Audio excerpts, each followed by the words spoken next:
I appreciate artists, especially those with a profile who are loud and outspoken about it, because it's not just a job that can be taken away. And when I look at art, or when I hear music, or when I watch a film, like there's something knowing that a human made this.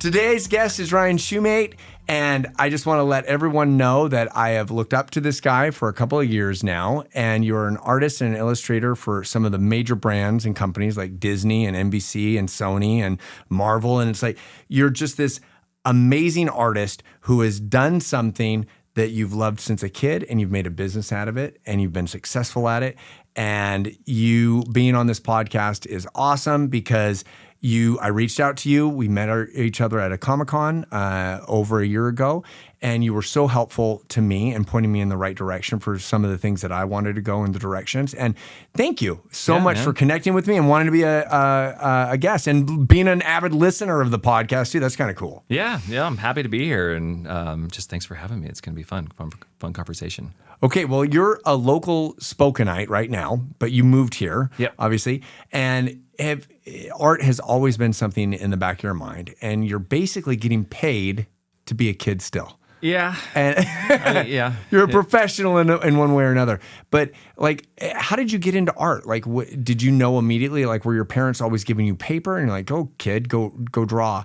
Or what is it that drew you literally to becoming an artist? Yeah. I mean, paid to play is a fun way to look at it, because like as an adult, there's so many nuances as to like outside of the art element that I have to like kind of stress about, which, little kid me never had to worry about. But the overall element of like what I get to do is like what little kid me got to dream about. And that's what keeps the fire going. Yeah. But I started, oh my gosh, like 4 or 5 years. I mean, as far back as I can remember. But it honestly, like I cheated. I started off by cheating. My parents gave me tracing paper. Tracy, I love it. Like, I mean, I love that you say that though. I'll sit here and be an avid like contributor to tracing paper and its benefits as to how it can actually like progress your artistic journey. Like, don't be afraid of tracing paper. I did the whole, I didn't have a light board. I did the window where you put tracing paper on the window, and I had just pictures of coloring books, but I was really into dinosaurs at the time. This was before any Jurassic certain Park movies came out. Yeah.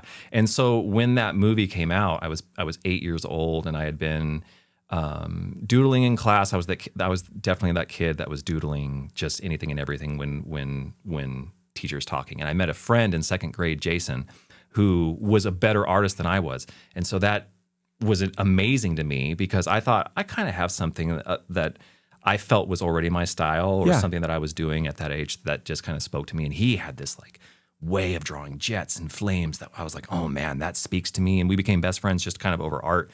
And the two of us got in trouble, not in trouble, but we were barked at a lot for drawing in class. It was kind of like the classic, like everything on your notepad except for your actual work is a drawing. And when I moved from Missouri to Idaho, I just took that with me. But during that summer, Jurassic Park came out, and that just was, as an 8-year-old, like the bomb.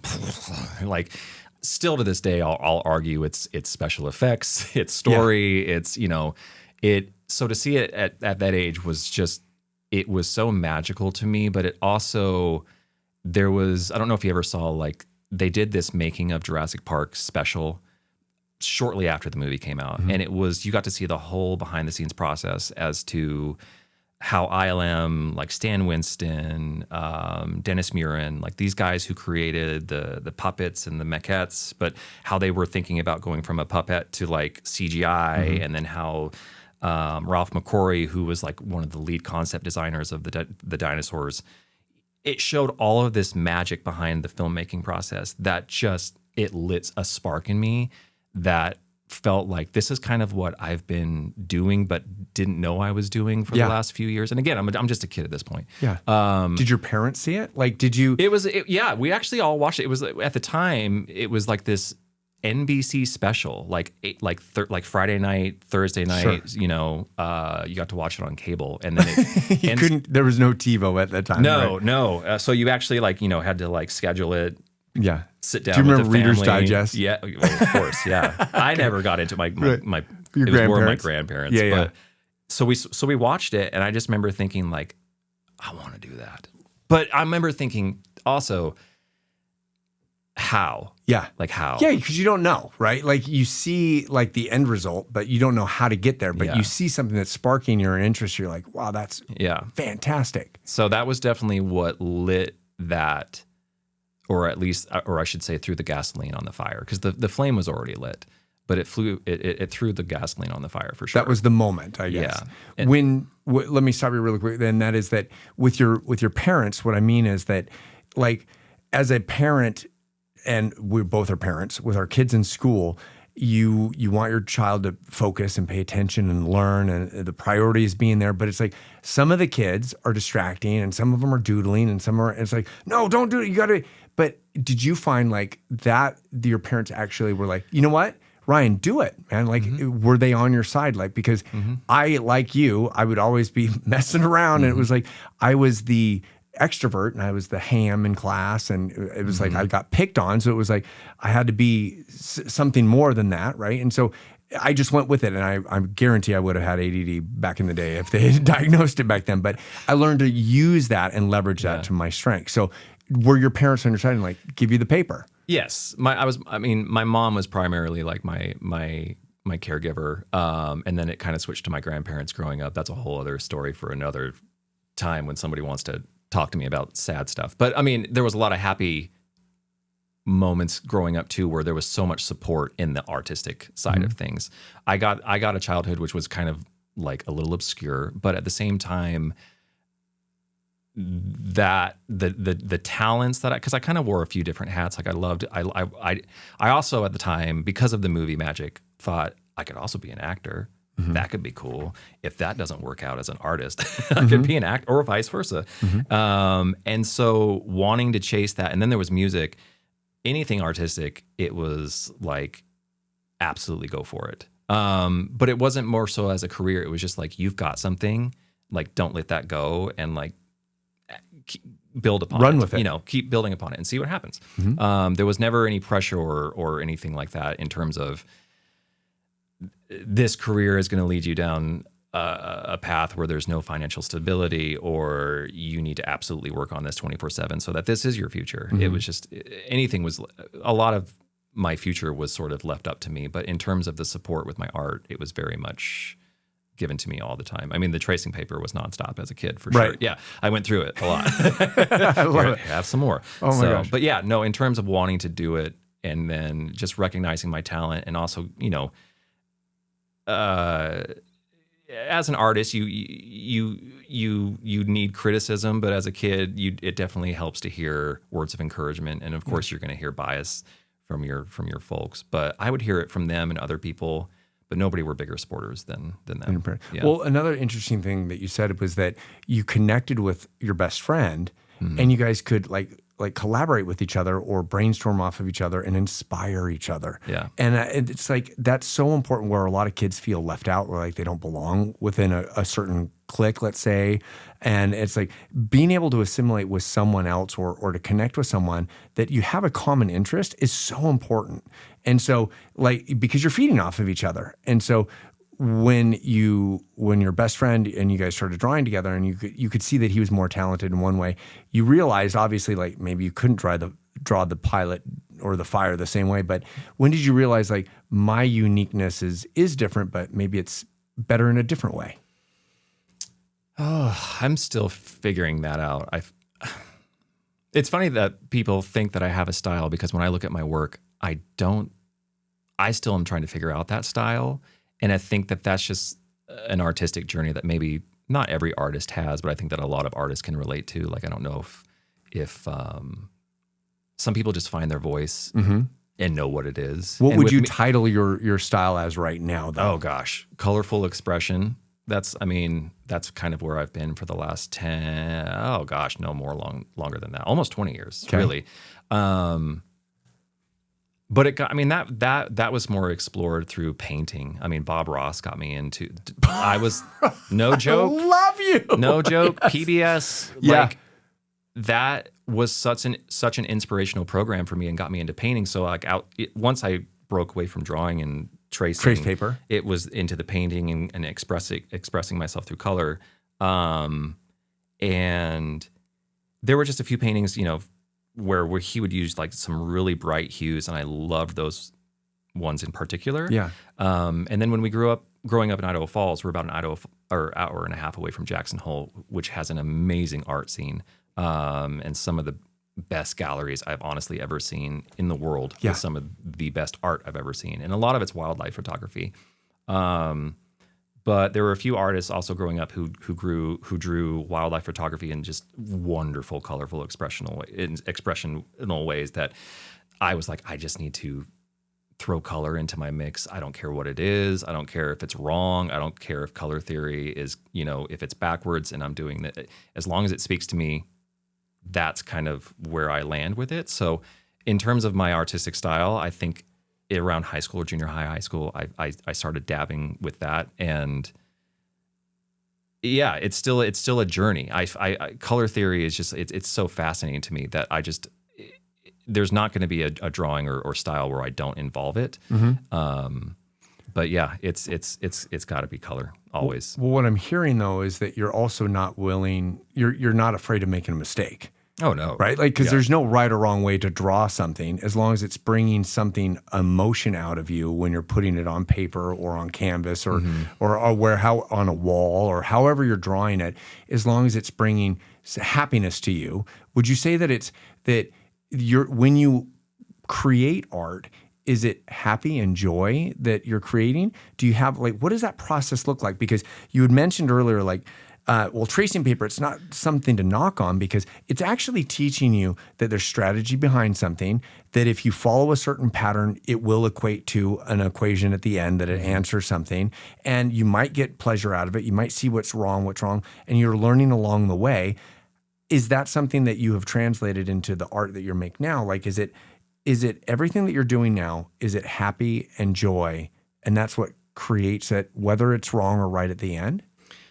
Yes. Yeah. I mean, I wouldn't be doing this if it didn't light that fiery passion within me that gave me some sense of profound joy. Like I'm definitely one of those souls where if I don't have art in some form or fashion in my life where I'm creating or doing it, I feel like I don't have purpose in this world. Yeah. So it's like I might have a job, and you can measure my performance on that on paper.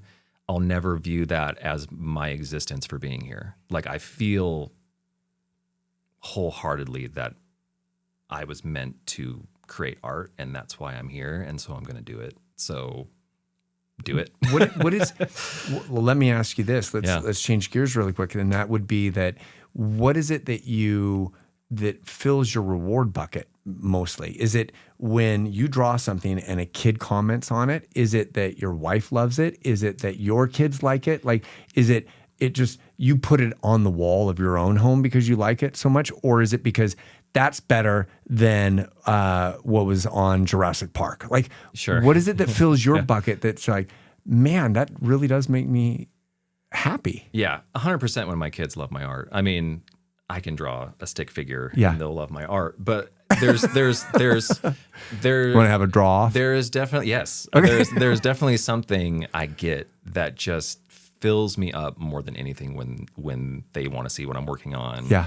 And they don't understand NDAs, but I have to tell them you're seeing something that you're not supposed to. But That's awesome, Ryan. This is a big deal for you, and they're like, "Oh, that's so cool." So to see them kind of light up in that way really lights me up, because sometimes you forget, especially when you're in the middle of a project that it's maybe for a larger client, you do have to. I have to sometimes just take a step back and remember what I'm doing, why I'm doing this, and how cool it is, and kind of view it from their perspective and their eyes, because that's where it originated. Yeah. And so because I get their approval, it feels like I'm doing this for the right reasons, and it feels like little kid me is A kid again. is applauding for all the right reasons. When I get an approval from a studio, that's definitely the next that's definitely the next mark. most fulfilling feeling. But no, I think as long as my art is giving people some sense of feeling, whether they love it or hate it, like that's the goal. That's the goal. Like I want at least there to be to invoke something, and not just look at it for half a millisecond and think this is just something else I've seen before and move on. Well, and I think art speaks differently to different people, right? Like my wife and I always talk about like when we both are this way, when we walk into a gallery, for example, or you're walking down the street and you walk into a shop, art speaks to me immediately. Like I'll see something, I'm like, that is amazing. Like I love that picture. I want to buy that picture, right? Like that brings an emotion out of me, or it does something for me. It speaks to me. And I can walk past a million things and never say, oh, I like that. I can walk past a Bob Ross picture and say, oh, it doesn't do anything. But that one that he did really spoke to me, right? And so it's like, I think art to me speaks to me. And so you're not going to feed everybody, but it's some people that it really does hit home. And like, I'm assuming that some of your art has done that, where you've gotten reviews or people have sent you letters or something like that, where they're like, or they DM you or Twitter and they're like, Ryan, you knocked this out of the park. Yeah. And then you get a lot of times where you don't meet expectations, or you it does kind of just fall flat. But whenever it's art for me, whenever like taking a client outside of stuff, I mean, I'm my own worst critic too. So like I will beat up a personal project and change it, a million times until I'm finally happy with it. And we're, because I get to work digitally on a lot of things, like I have the luxury of doing that, not as much with a painting. You can, it's just harder. Yeah. So, but yeah, like certain approvals definitely fill that can and bucket. I will say, like working in the agency life, there's definitely no greater stress, but also like greater reward than working on a project and then having it be approved. So, and that comes with freelance too, like with art on projects that I want to work on or that I've dreamed of working on. Like the pressure is even more so. Yeah. So. But yeah, it fills the bucket either way. Well, let's talk about that approval really quick. So, like, if you're working on something and you've drawn something and you're going to turn it in for first approval, let's say, and if they accept it, what is the point when you look at it and you say, "Okay, this is ready for first approval"? Like, if you're always constantly fixing things a million times, like there has to be a point. Like when I wrote The Sum of Four, like. I can't wait for it to be perfect, because it's never going to be perfect. Right. So when I turned it in, it came back not perfect, but then eventually it was good enough that I could publish it. Yeah. Right. So at what point when you're looking at art that you're like, this is good enough, let's try to get an approval. And when it does, like how hard is that? Like, when is it that you decide this is good enough? Yeah. For me, it depends. Oh gosh, my process varies. And the thing is like, I wish I had a more consistent process when it came to approvals, but I'm a perfectionist, so I would love to have it just perfected, but knowing that things can change so drastically, there's this line of like giving them the bare minimum of conveying a message without putting too much time and effort into something that might not eventually ever fall through. Yeah. I try to minimize energy wasted as much as possible, because so much energy goes into a project. So, I mean, I've had literally stick figure concept to just hopefully they understand this, and I might leave notes. Yeah. But there's, in terms of a work in progress, sometimes there's like a work in progress 1 and 2, and that perfection isn't really going to be met until the end. So you just have to trust the process. Well, okay, talk about the process too. Is that also the communication with the client? Yes. Like the better that they can lead you, the easier it is for you to get it approved? Yeah. I mean, I love seeing no notes. That's great. Like in an email, no notes. Okay. But then there are times where, they might ask for a concept and you can go anywhere. And that makes it Like you just might all Difficult. of a sudden sit back in the chair and be like, where do I go from here? So having some sort of direction definitely is nice. But yeah, there are some studios where it is that no notes. Some definitely where it's a little bit more collaborative. I love both. There's been a few examples where it's been like hair pulling, but that comes with the territory. So. Well, I can't imagine anything more stressful than you being the client and asking me to draw something, and I'm like, okay, I don't know what I'm gonna do, and I just draw a garbage pail kid, for example, and you go, here you go, and you're like, that's not anything what we wanted. Like that would be terrifying for me. So like, I need a little bit of micromanaging, right? Yeah. And so obviously it works well sometimes and it doesn't. But I'm assuming also that someone said, okay, we want you to draw something, and you do it, and you blow their mind. You hope so. I think everyone's lying to me when they say, great job. Really? I can't help but think that like they're telling me that it's great just to be nice, but then they'll come back for another project and I'm like, okay, well maybe they really did like the last one. It's me in my own head. It's your imposter syndrome. Yeah, and that's something that like it's a constant trying to shake, but I'm kind of at this point in my life where I'm like that voice in the back of my head is always going to be there. And in some ways it helps me be better or try to be better in a way, at least not be ever complacent or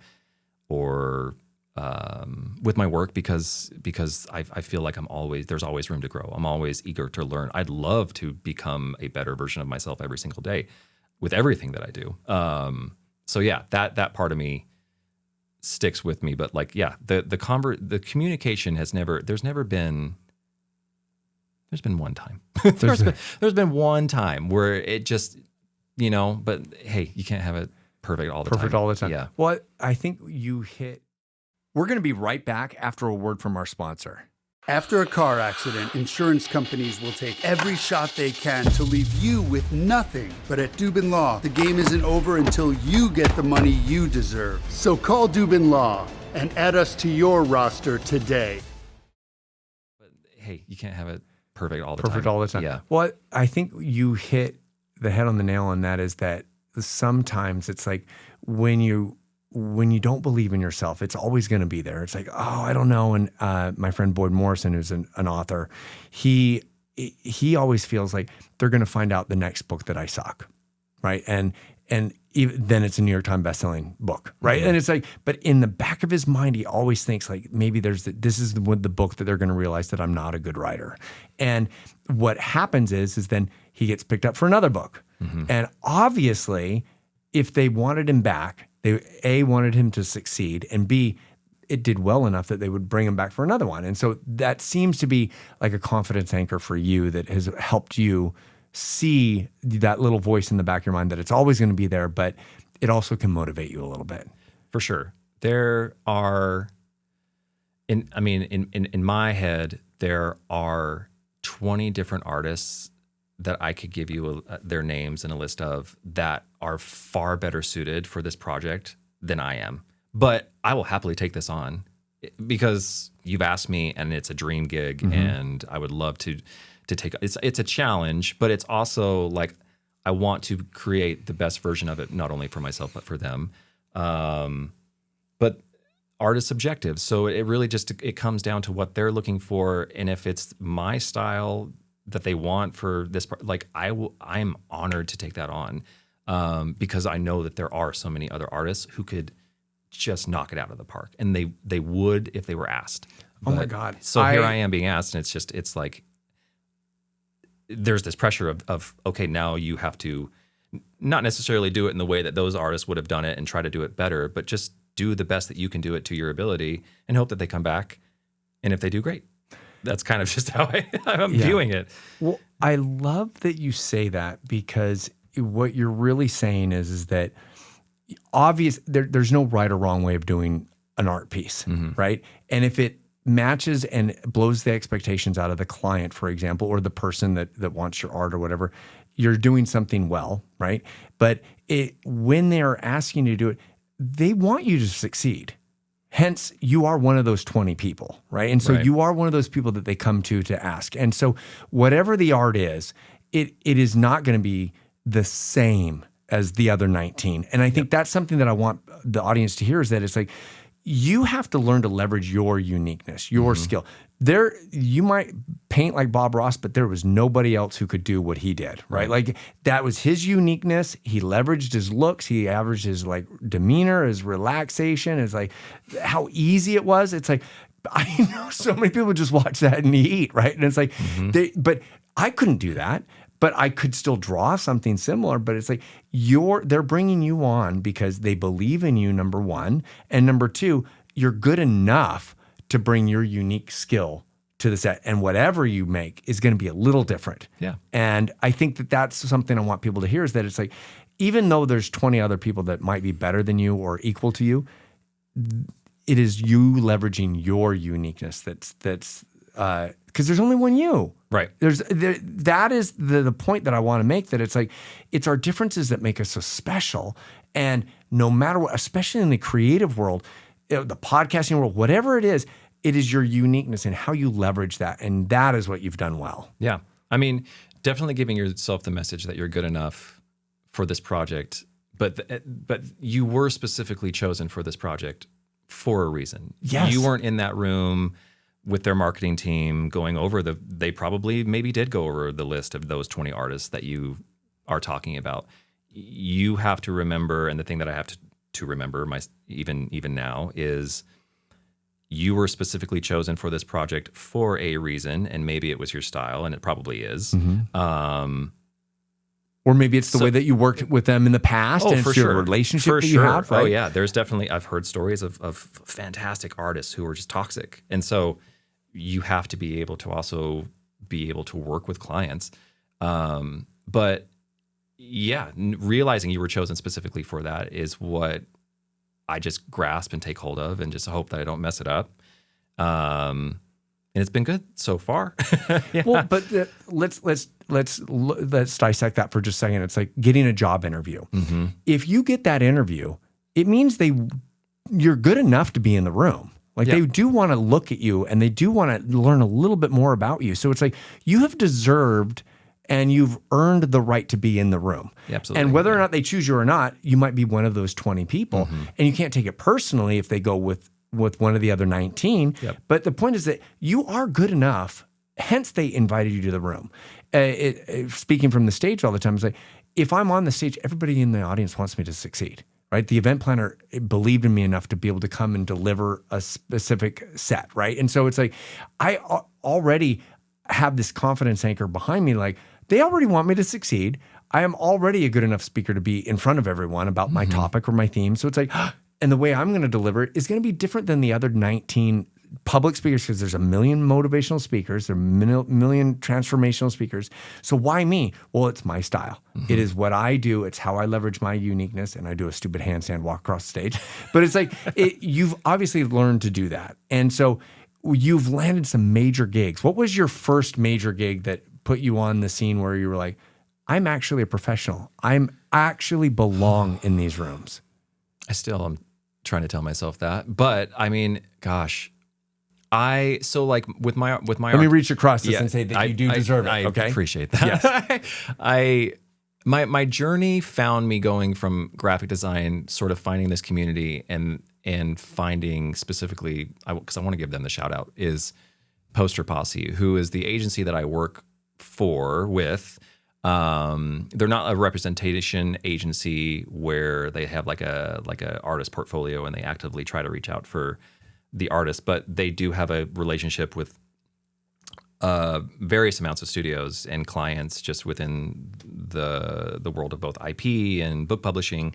And those studios will then look through the portfolio and kind of look through and decide who maybe they might want to do. And sometimes many times it's multiple artists on one project. Sometimes it's one artist, one project, but a lot of times it's many, just to showcase the different styles, because there are many styles. And so to kind of jump back to what we were saying, like, that's what is so awesome about both representation agencies and this sort of agency, where they have a portfolio of artists with a differential of styles. Sometimes you'll see agencies where a lot of the styles are very similar to each other, and they're almost all like book illustration sort of style, Sure. children's book.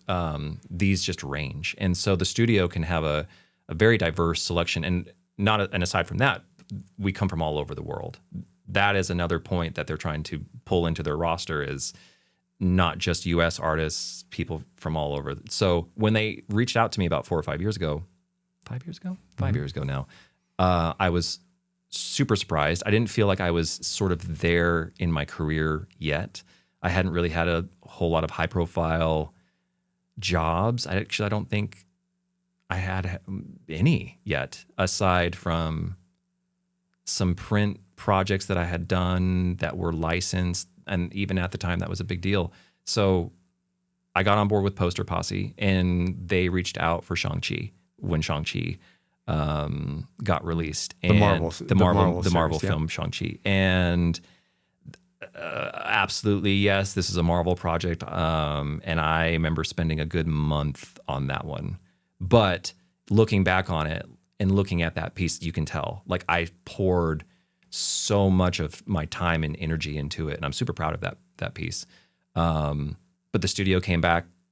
They said, I didn't get to see what they said, but they said, studio came back, super pleased. They were happy with this. Great job on your first project, and it just kind of lifted off from there. Yes. So yeah, but that was the first I'll never forget Shang-Chi, opening the door. But yeah, that was like to the studios. This is Ryan wanting to be in this world, Major leaguer, trying to take it seriously. Yeah.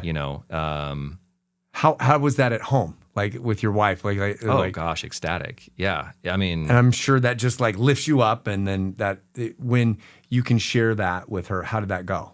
I mean, it was more just like, oh my gosh, like I'm doing a Marvel project, and she, she's not. It's like if she were trying to explain.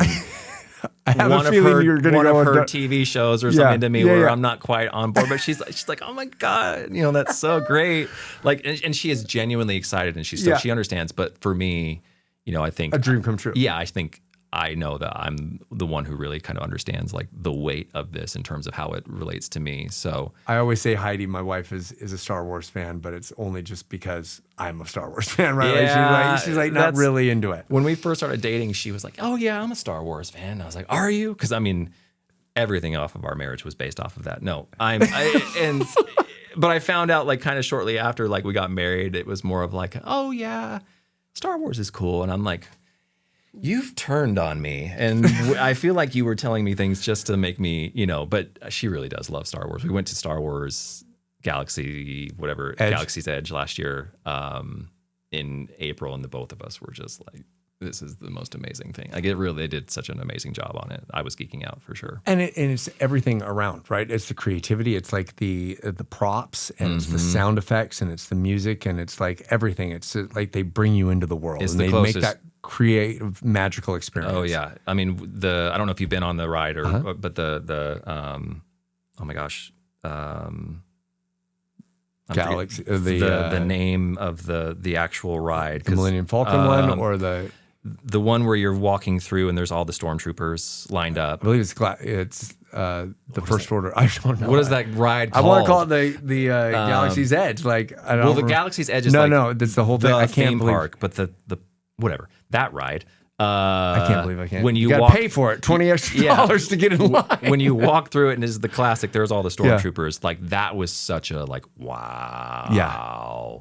But this is cool. Like, okay, so that's the same feeling I still get when I see like the 501st dress up, right? Oh, sure. And it's like that emotional feel to be around a legion of stormtroopers just like gets me giddy. Yeah. I feel like I'm 5 years old again watching Star Wars, and it's just like that sensation is magical, right? And it's like when I do the Dark Side for Life speech, and I go up to stage with Imperial stormtroopers. I mean, it's like, how awesome is it to be right next to Darth Vader with a legion of stormtroopers behind you giving a speech, right, to 10,000 fans? It's like, that is awesome. Yeah. And so the same kind of feeling that you get, obviously your wife doesn't get that, and I'm sorry for her. That's all right. We'll say she does a little. She does. Yeah. So you land this gig, and that's kind of the opening door where it's like, I do deserve to be in the room. Yeah. Yeah. I mean, it's a lot of humility to look at yourself presently, to look at the journey of your past, and to sort of bear the weight of your future, to say like, I deserve this, but like I just take every project and opportunity as like a gift, and that I don't know when the last opportunity is going to come, or when the emails are going to stop, or when without notes. Yeah, or when a project is going to bomb and it does get showcased. I just feel like I'm very fortunate to be in a position to be even asked and still asked. And so I'm just going to continue to do what you love. Light that fire. Yeah. But I think that's a great position to be in, because you have options and you have choices. And you obviously, I love that you said that deserving to be in the room. It's like, if I look at you and I look at, let's say I go to your Instagram account and I see all of the art that you've done and all of the great jobs, you didn't start there. You started when you were 8 years old doing tracing paper. And so your entire journey has been learning how to draw, learning the difference of the colors, and learning what works, what doesn't work, and getting inspired by different people, not getting that major contract at first, right? Like knocking down the doors, giving your art out. And no one knows the pain and suffering that you've gotten to be where you are now. All I see is your amazing artwork, right? And so for someone who's looking at you now, there is a long history of you not getting in that room at first. And so I would want people to hear that. Like, it's like, you just kept going and you kept improving and you kept getting better and you kept knocking at the doors that needed to be knocked on. And you had the support of your family, obviously, until one day it finally opened up for you. Yeah. Yeah. I mean, in hindsight, things just kind of fell where they were. But yeah, I mean, it's definitely been a lifelong journey. Every artist's style is a reflection of their growth during that journey.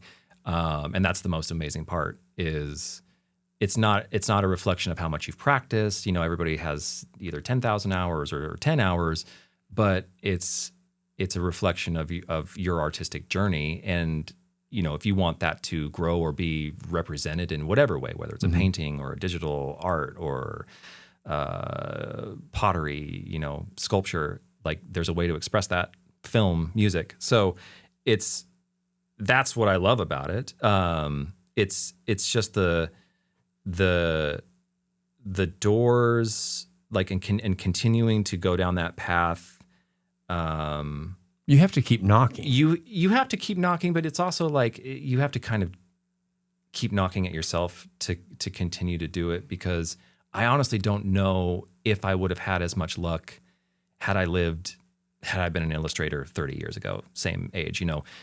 I've heard of and know illustrators who, like to remind us illustrators who live in the social media age that, like, they had to send letters out. They had to actually go knock on doors. They had to go meet people. So technology is making it easier. Oh, for sure. And obviously social content, like being able to get online and being able to have a social presence, is way different than somebody in a dark room who draws for Disney and no one even knows the name, right? Yeah. And so it might be easier for you, but it's not. It's always changing, and you're always having to improve. And I'm assuming that AI can be scary too coming forward. Like, do you see AI as something that is threatening or something that you can now leverage? I got to be careful with what I say about AI. I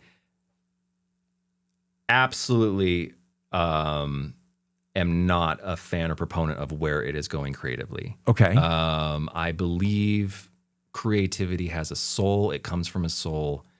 AI will never have that.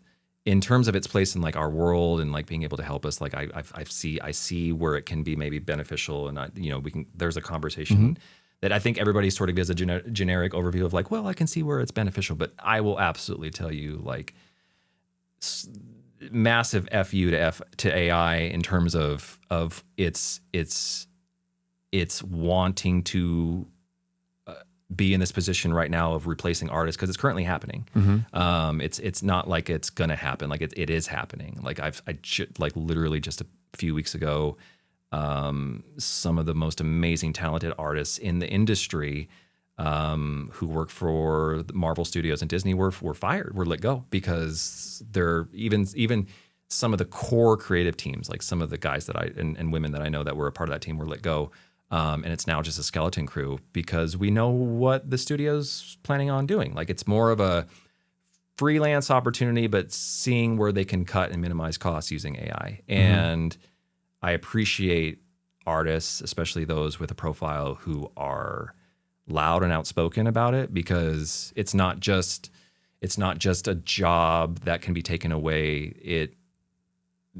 There's an element to what you see, to what you hear with AI music, to AI film that just is different. Doesn't have life to it. Yeah. And when I look at art or when I hear music or when I watch a film, like there's something knowing that a human made this, that it came, to my point, from a lifetime of experience that gave them that voice.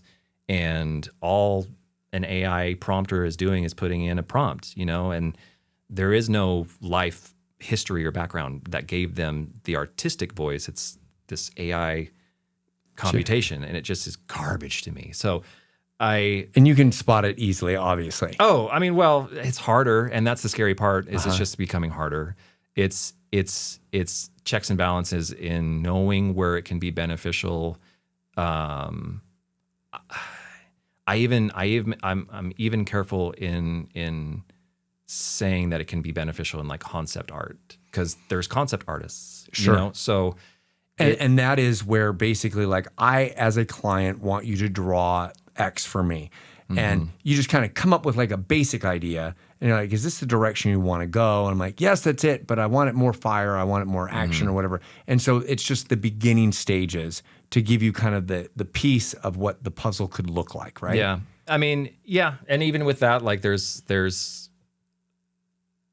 some yuckiness behind that, I would say, just because it can give you like a basic layout of a composition or sort of like a general idea of what to do. But to me, it's still just a mess. Like I don't see, and I understand where others just don't see it the way that I do. Yeah. I'm coming from an artistic side, but the way I see it, it gives me every sort of wrong feeling and inclination whenever it's being used. But I want to stop you because what you're doing is you're talking about, like, if I'm the person trying to save money, it's very beneficial to me, right? Like to do it. I'm like, well, I want to save money, and it's about the books, it's about the stocks, it's about this. But for you, who actually has passion and joy and takes pride in doing things, it is horribly terrifying. So it's like it encroaches upon you. And so I can understand what you're saying. Like it does make some people happy, but then it looks like garbage to somebody else. I'd say enjoy your money now, because your credibility is going to go down. I love that. And I mean that wholeheartedly. Like I feel like this AI bubble that people are talking about right now is sort of going to happen, but in a intrinsic sort of perspective sort of view this isn't actually as, a lot of what we're hearing right now is based off of hype. Like there hasn't been, at least from what I've seen, like actual, like, oh my God, mind-blowing proof that AI can just like replicate or replace humans, especially when it comes to art. So because so much of it is based off of hype, I really truly do feel like there's going to be, especially in the creative field, this sort of awakening that's like, oh, we actually don't want to use this because it actually could cost more when we break it down. It could actually give us bad credibility, bad reputation, because there are so many people, especially creatives, who are outspoken. And I mean, not just that, but I mean, like if you use AI, we live in a world where like you can easily get canceled because of it, Yeah. And I'm sorry, but I'm sort of on board that train if you use it in a way that I think is destructive. So yeah, I think for some companies who say like, hey, like we're saving a buck, our business line looks good on paper 5 years down the road, I really would love to see where your credibility lies, because that's awesome. Those who took on for example, like during COVID, there was this whole crypto. Oh my gosh, what were they called? The TFPs or the FTPs, NFTs, and that was easy for me at least, and others to see like this is going to be a fad, and watch these people throw all their money on it and tell us like this is the next wave, and you better just get used to it, and you're out the door because this is the. And now look, like I'm not saying that happens with everything, but there's sort of this sort of pattern where you just, anytime someone tries to replicate like real human made art, like it's just, you can't beat that. I would argue that like digital art came in and people, because that's what I do. People, said, well, there's now this new tool and you're not painting anymore and you now have the ability to make all these edits. Well, I still have to start with a blank canvas. And everything starts from the same concept and principles that I'm doing with a paintbrush as opposed to a stylus pen. So AI, like, don't even get me started on that argument. Like, what you're doing is completely different. And I hope, fingers crossed, it's just going to fizzle out. Well, let's take modeling, for example. I remember when I first got into modeling, the photographer would do the film and then they'd have to run and get it processed to make sure that they got the shot. And so then they'd come back, oh, we didn't get it or we did get it. And now everything's digital and it is easier and you can get 100,000 counts in versus this. And it does make it easier, but it's still at the same time, it allows production to go up and it might cut costs, but at the same time, the photographer still has to have an eye. They still have to be able to do this. Yep. And so it's changed, but it's just evolved slightly. And I'm assuming that you're talking about the same thing. It's like with the creative mind, you still have to come with a blank canvas and you have to be able to do it. And I agree with that 100%.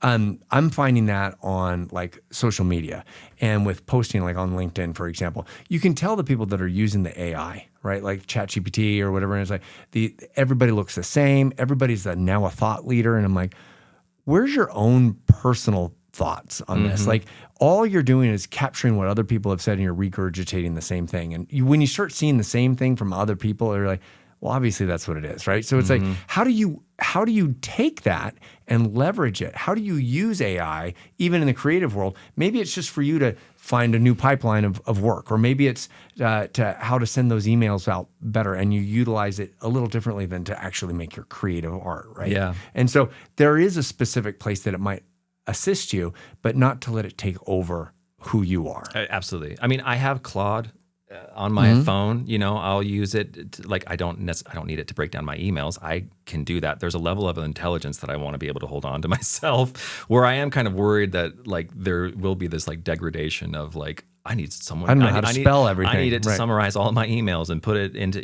you can do that yourself. I understand it might save you time, but there also is a way that like you speak and that you convey your thoughts that you sort of have to train on a continual basis. Yeah. Or otherwise you might lose it. And I hope that I don't lose it. So, but those are those little moments also that like if I email you and I ask you to be on the podcast, I can't just like pick and throw it in there. It's like I have to find something that resonates enough to you to say that piques your interest. You're like, oh, Blue knows me. Oh, he does remember meeting me at a Comic-Con. Oh, he did this and he gave me, it's like, AI is not going to do that for me. Right. So I have to be able to either A, prompt it well enough or communicate well with it, or write my own email. Yeah. And be real with that email and be a real and genuine connection with the person that I'm trying to communicate with. Yeah. Yeah, absolutely. I mean, the other issue I have with it too right now is I hear of so many people who are just sending in like pristine resumes that are also getting overlooked by AI, and just kind of thrown out the window. And I'm just like, where are we at right now in the world where like humans can't even just look at a resume? So because it doesn't have the right search words in it or something like that. Where sometimes that HR person needed to read that person's email to be like, there's something about this. Maybe they don't cross off X, Y, Z. We've all been in a situation, or we've all been hired where we didn't cross off every box. And we were told that, but there was something, and there's just, that and amongst many, many other things where just AI can't compute that on a human level. Yeah. And so it's up to us to fight that fight. Well, so then what inspires you? Do other artists right now inspire you? What keeps the flame burning in you to keep producing the amazing art that you do?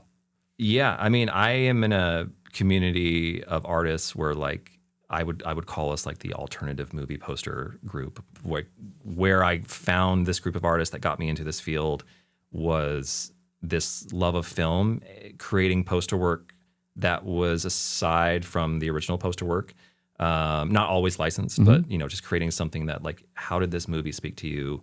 Convey it into a poster, and so still like that world's changed a lot in the last 10 years. The market's kind of gone down for print buying and how studios are using that. But I am seeing studios, thankfully, I think maybe in a response to AI, because that's the nice thing is I have seen a lot of contracts that I've signed by studios that are like explicitly no AI. And thank you for having that within your clause, because they understand that it could hurt in the long run too. And but as a response to that, I think that I'm seeing more illustrated work for marketing purposes, which is just something I'm a constant advocate for. Yeah. Graphic design is great. I've had graphic design. I have a graphic design background, and I've had agency work where I've been a graphic designer. But I think every creative director who I've worked with here in Spokane and where I've done specifically graphic designer work has told me, like, you're more of an artist than you are a designer. And they've seen my strengths, and they've seen my, where I'm not as great maybe building a website. So it's so great to see other artists continue their passion in creating their works that are similar to mine, because again, Star Wars might come out and one of my favorite artists might create a poster for it that I just feel like I couldn't have done it in that way. Mm-hmm. They nail it out of the park. Oh my gosh, that inspires me just as it does when I look at a painting, or when you look at a painting, a Liechtenstein, and you want to create. Like, that makes me just want to create my own version, not necessarily of that film, but just I want that world of design to not only survive, but to flourish. Like in the 20s and 30s, 40s, that's all poster work was just illustrated work. And so that, on aside from a marketing standpoint, that companies can use instead of just graphic design, photography, or God forbid AI, like, we're here. Like, now's never been a better time to use illustrative work for marketing, for not just for IP work, but for any sort of brand work. What has spoken specifically to you with the national brands that has really, like, for example, you have a piece, an Andor piece that you did with the Imperials, and it's like, that spoke to me. I saw that and I was like, wow, that's so fantastic to me. And it brought out so many emotions for me, and just a piece of art. What are images or concepts or moments in movies that have inspired you that, like, that really spoke to me? That's why I wanted to do that with Jurassic Park. That's why I wanted to do that with the Marvel movies. That's why I wanted to do that with Star Wars. Like, what is something that really hits home, where there's specific points that are like, I remember this in this movie, this in this song, that have inspired me to want to bring that to life?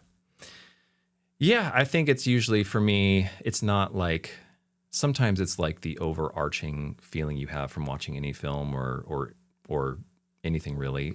I think a lot of times what I like to capture are specific moments. Like when I did my earlier works with Jurassic Park, that scene with Nedry where he's kind of dancing between the tree, like, because he hears something and there's the dinosaur on the other side. And the one that flickers its fan. Dilophosaurus, for those who want to get specific. But, my son will love you on that one. But, like, when he sticks his head out, like, that was just such a, like, memorable scene for me, that just capturing that scene as a poster, as a side to a bunch of floating heads, and the island, the goal is always to try and create something different, but sometimes it's just capturing a scene that really stood out.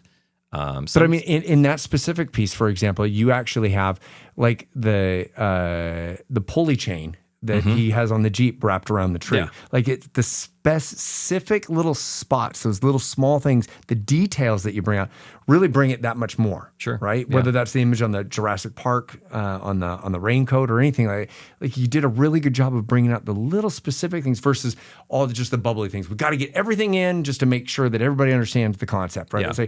It's those little things that you add that really bring it to life. Oh, yeah. I think it's fun to add, like, the Easter eggs. Sometimes you can create a scene or recreate a scene that was in a movie and add Easter eggs that weren't necessarily in that scene, but people know were in the film, or, like in that scene, like, if you look hard enough, you'll see his glasses on the ground. Like, he's looking for his glasses in that scene. Like, where's my glasses? And you never actually do see his glasses until the end when they're covered in mud and he's getting attacked and killed.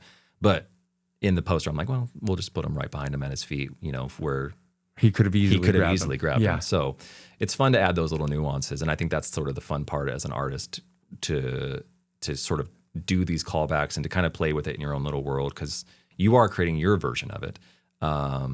So it's your own little playground to kind of just recreate that. But it's more so, I mean, it is at the end of the day more so for me, especially that one. And the hope is that it then just resonates to other people. Well, and it obviously does, because like I just gave you 2 examples that hit home with me for just looking at some of the past art that you've done. What's your favorite Star Wars scene that speaks to you? Oh my gosh. You know, he is an avid listener of this podcast, and I've never actually asked that question. So here you go. I mean, because right now with Star Wars, it's so hard with the films and some of the series. Yeah. Because I loved Rogue One. Like Gareth Edwards absolutely smashed that movie out of the park, and the cinematography alone just in that film is brilliant. So I don't know if there's like a Star Wars scene, but I will say I loved Ahsoka. Ahsoka was amazing, and there were a few scenes in that I thought were really cool.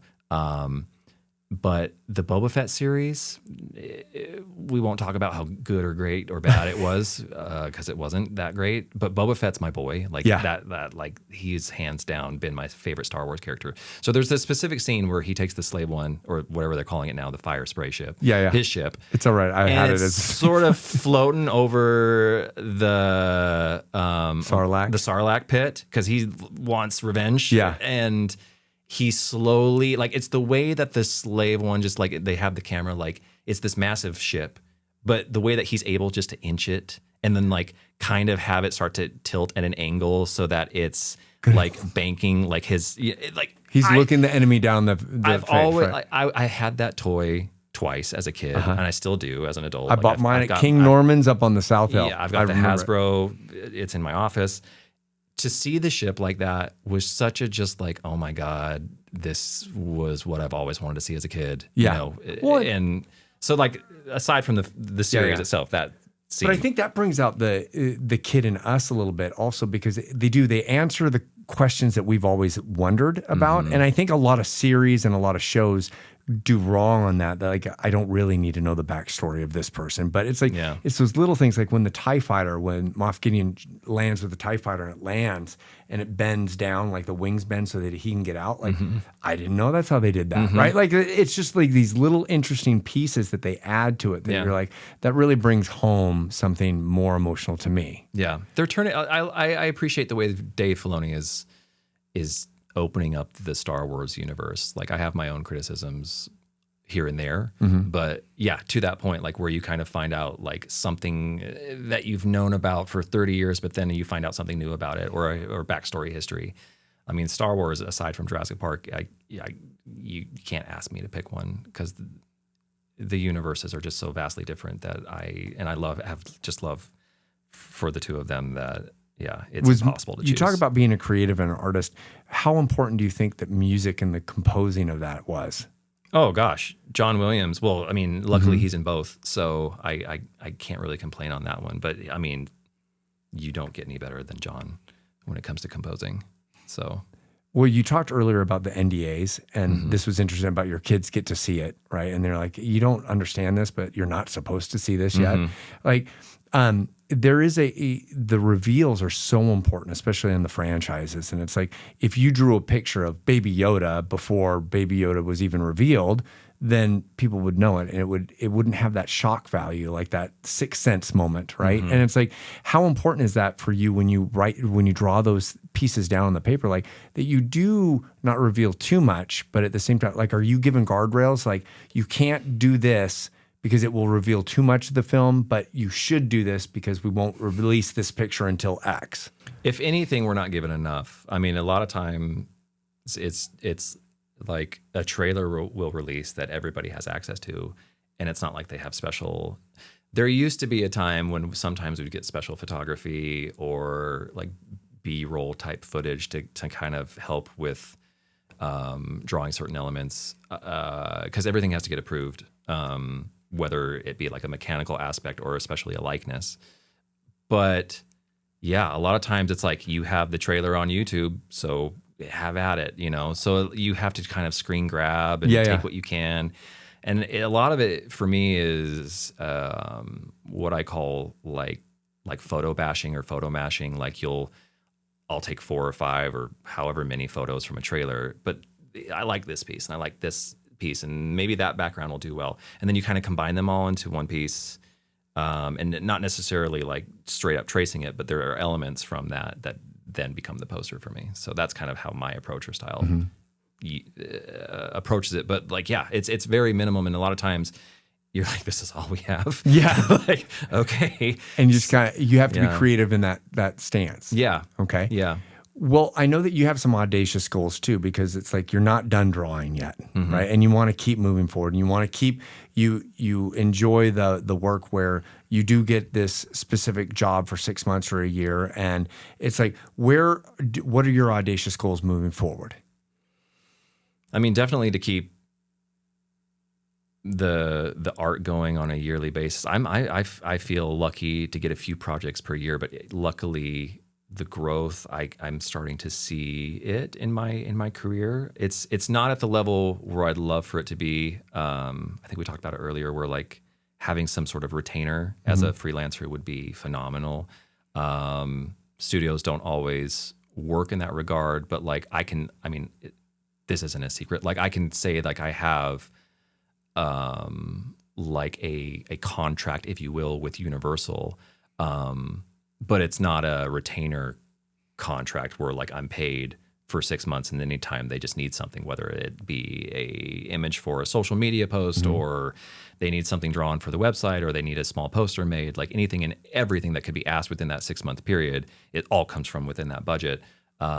That's not quite there yet. And I don't really know, I can't really tell you of artists who do have that sort of, but I would love for those of us who are in this world to have that sort of availability, because we're starting to see agencies become less of a frequent denominator of those retainers for studios, and there is more of this freelance sort of approach. I think that was kind of the catch-22 with like what I said earlier with Disney, is they fired that entire team. I mean, it was over 2,000 people, but now it opens up the door for freelancers, and they very much can just go back to a lot of those artists who they worked with. But if there's maybe one caveat, is like there might be a freelance door or a freelancer who didn't have an opportunity before, to where now that door is opened up. Yeah. So, but it was still a regression in my eyes, because an entire team was let go, and if anything, we want to add to that team, or have more positions like that, because freelance, great. I think we're just living in a time in the world where some sort of stability with the economy and everything definitely helps. Yes. Yeah. Being an illustrator is not for the faint of heart, and it's not a position. Even I can tell you comfortably right now, like I still struggle to make payments sometimes, because freelance can just be ebbs and flows. So it's filling that fire existentially, and it's filling the soul, but we also unfortunately live in a world where people have to be paid, and we also like to see illustrators be paid what they're actually worth, and not be thrown into spec work or be paid, and not to say anything from your book cover, but like, sometimes people will come to you, say like, I would love a book cover and I only have $500, and it's like, I can point you in the direction of artists who will do it for $500. So there are certain standards and things that I wish more studios and agencies had a grasp of in terms of what to be able to pay, but it's a very wild west right now in terms of that world. And I mean, that ebb and flows through economy times all the time. And it's like when going through the recession as a model, it was like our day rate and our pay rates were way different than they are now. And the reason is because, once again, everybody's a model now. Everybody's an actor now. And some kids will do that job for $500. Yeah. Whereas if it was a $5,000 job back in the day, like, do I need the 500, or am I willing to say there's somebody who will do the job for 500, right? And it's a hard thing to kind of come to terms with, but it's like the J's that I do get that $5,000 job, it's like it makes me happy, right? And it does. I'm like, okay, I didn't lower myself at the same time, and I didn't sell myself out. But at the same time, it's like there was somebody who would do the job for 500, so good for them. And hopefully that client would see that. Well, when Blue shows up on set, he brings his professionalism. He looks a certain way. He's always going to be able to do that. And I've got to hope that my experience brings me up to that level, right? And exactly. so obviously you're continuously improving your skills, and you're working towards that, and you're always, it's a grind. It is a grind. And even though I could look at you and say, this guy's made it, right? You're still making it, but you're enjoying the journey, and it's a happy time that you're pouring your heart and soul into it. Do you feel that being in Spokane has hurt or helped you? Oh gosh, that's a great question. I have loved my experience from my agency work here in Spokane, even though they're local. I mean, Colormatic's less local in terms of working with local businesses. But I mean, I worked with Treatment, which just opened up the door for me in meeting people with the community, and finding Spokane's place in the artistic world, because I didn't necessarily see that before when I first moved here. I mean, there was terrain and a few other things, but I mean, it really kind of took meeting people, especially having the opportunities to work with agencies and having some of the creative direction that I had in working with them, but also just meeting fellow creatives around here to just find this huge appreciation for what we have. I don't know if people like quite grasp like what Spokane has artistically, I agree. Both art, music, film. Yeah. And this is also where technology can kind of come into play to help us, because Oh, yeah. a lot of people assume that, if I live in Spokane, for example, that I can't be an actor on or a model on GQ magazine or Men's Fitness. I have to be LA based, or I have to be New York based, and it's not. And it's anymore. like that's where technology kind of helps. Like everything can be casting from here. Your networks, you landing Marvel doesn't mean you have to be in LA. No. And so it's about having the right connections and the relationships that you've done. Yeah, I mean, again, social media is a wonderful thing, and with anything, whether you're passionate about art or something different, it's more just putting yourself out there unapologetically. Oh, I love that. And just, I understand that that's sometimes harder for younger people to do, but I also feel like we live in a world where I'd like to think that people hopefully give less of a shit about that, because you shouldn't give a shit about that. Like you should be able to give whatever it is that you have or that you're willing to offer and throw it out into the world unapologetically. And whether people embrace it, great. If people don't, fine. But I guarantee you're going to find your people, because that's what social media, if there's anything to say about it, like it allows you to find that community. And I don't think I would have been able to be in the position that I am had I not met the community first. I love that. And made the connections, friendships, established, and you find out who's working with what. Yeah. You find out who's working with who. And it's your confidence team. It's the people that you're surrounding yourself around. And you build that up, and it just kind of becomes what it is. But both locally, I've seen that. And the great thing about working from home and having this position is both my wife and I both do it. And we actually just sold our house and moved into an apartment to find our next house here in Spokane, because we've been looking everywhere outside of Spokane just because we can. It's nothing against Spokane, but it was like we both work from home. We have this opportunity where we can kind of work or live almost anywhere. Like, let's not get it twisted. And so we've been doing this for like actively the last 2 years. So we decided, let's make sure we get the bucket list items off of Spokane that we haven't done in the 10 years that we've been here. Oh, that's cool. And when we did, of course, it was like, all of the appreciations and realizations how awesome it is pouring in. Yeah. And especially like last year when I did Comic-Con, Lilac City for the first time with Nathan O'Brien, and I got to meet people. It really just makes you appreciate. It makes you appreciate where you are, what you have. Because I went to Portland's Comic-Con. I've gone to Seattle. I'm going down to San Diego this summer. I've been down to Salt Lake. I've in the last and this is just from a year's worth of Comic-Con experience. But like, I don't get the vibes that I get when I'm home. And that didn't give me that resonation before I went to those events, but you kind of have to sometimes leave the nest to realize what you have. But Spokane's got something really cool, and it's not going away. It's only growing. So I want to be a part of that. Yeah. And I the other hard part about being a freelancer and not being in the agency world is I don't get to then meet the people or get to then be a part of some of the collaborations that I was when I was in the agency life. So there's like this balance. Mm-hmm. So I have to kind of put myself out there actively to be a part of those things and to be engaged. But we have so much cool talent here. It's unreal.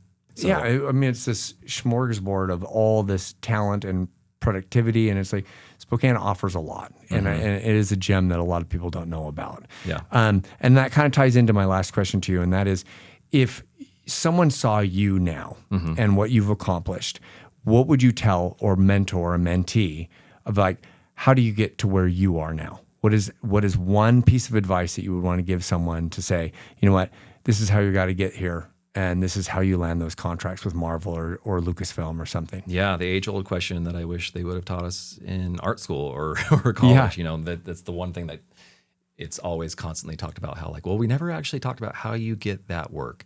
I think back then, I mean, when I graduated college a little over 10 years ago, social media was still a thing. But I think going back to that, it's pretty predominant now that that's sort of kind of a lot of people's foothold into, especially when it's art, something that is image-based or even sound-based. Like, that is such a huge platform.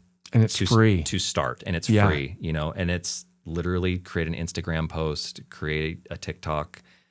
That's probably your best bet. And there is a certain amount, like, I mean, if people ask me now, like, where does your work come from? I think a lot of us would say 60% of it probably comes from social media. We still do cold emails. I still have a plethora of clients that I've got their name and contacts who I don't want to actually bother, but I will every 6 months just say what's up.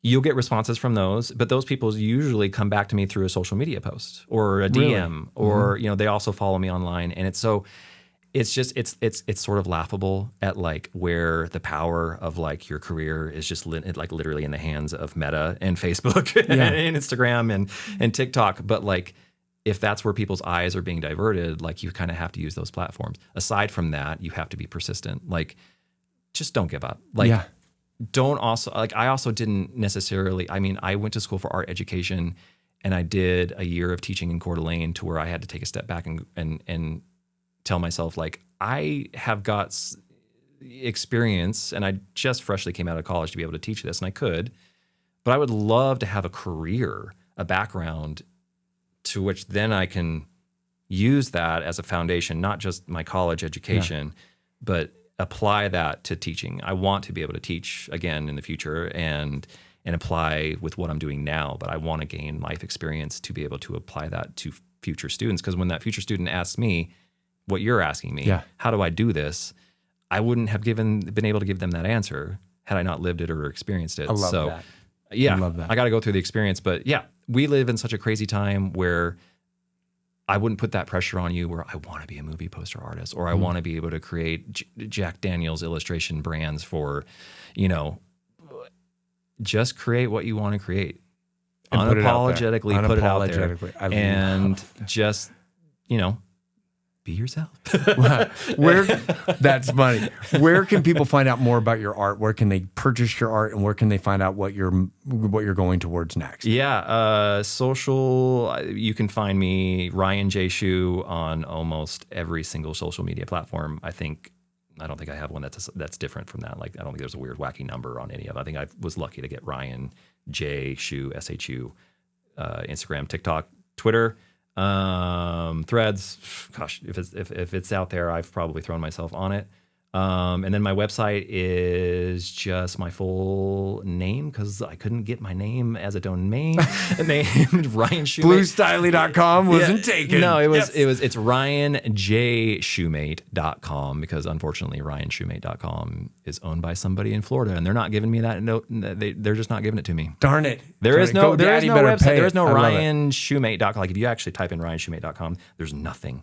And that's what infuriates me. It's like, it could be mine. Yeah. And I so love that. didn't mean to throw that tag or frustration in the end of that plug, but This is a venting table. It's like a couch. You can lay down and tell me all your problems. The J is predominant in the social media username and in the website. So but it's what you leverage, and it's what makes you unique. And I love that. Well, I love your work, and I would suggest everybody check out his work because it's beautiful, and I want you to keep making that art. And thank you so much for connecting with me and guiding me in different directions and being a part of my confidence team. And I just thank you very, very much for your time today. Yeah, of course. Thanks and for having me. I look forward to chatting it up about Dark Side for Life. Yeah.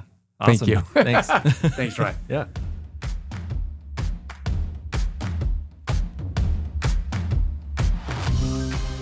If this episode brings you value or you know someone who could benefit from it, the best way to support the show is by sharing and subscribing. It's completely free and helps us reach more people. And if you have any questions, feedback, or guests you'd like me to interview, drop a comment while you're there. I'd love to hear from you. And most importantly, thank you for tuning in. And let's continue sharing optimism and positivity.